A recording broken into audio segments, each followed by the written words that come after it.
And it's time now to Muck the Week. And what a busy one it's been. This week, some political relics came back on the scene. Sir Tony Blair, dinosaur, who confirmed what we already knew, that a woman has a vagina and a man has a penis, as he questioned, and he even questioned why politicians had gotten themselves in such a muddle over the trans rights. Then Boris Johnson was wheeled out in the Tory campaign to play a more active role in the election campaign to counter the threat from reform, with thousands of letters signed by him to be delivered to voters later in the week.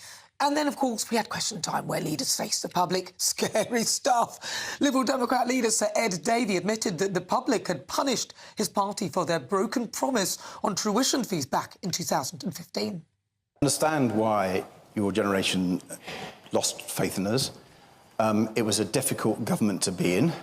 Explained I had choices whether we came out of it and cart from the sidelines or try to get there and win things. We didn't win everything and we lost that one.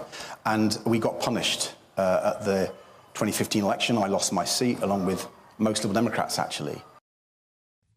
Yes, after him, it was John Swinney who admitted that the SNP had to rebuild trust with voters after a turbulent 12 months.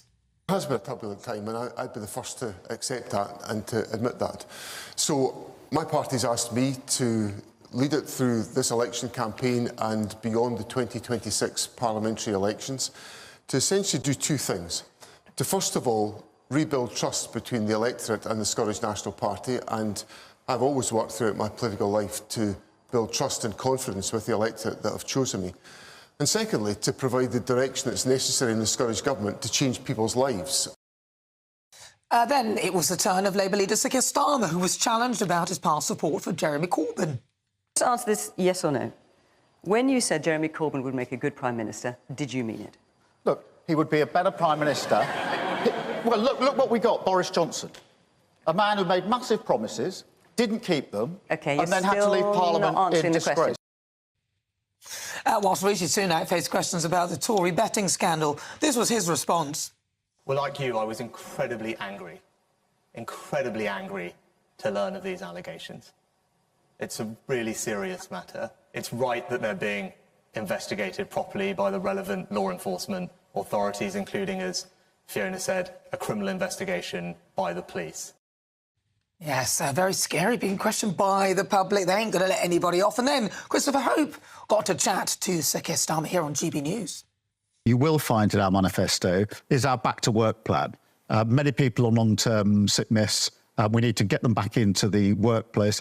2 or 3 ways of doing that. Businesses will support this. I've been to see some of these initiatives. So many people are able to get back into work if they're supported back into work. And I want to radically restructure the job centres. Bring down the cost of benefits. Well, I was really surprised that job centres are not places where businesses go to find the people they need for the vacancies. So there's a mismatch there. So more on that later. It's been a mucky old week.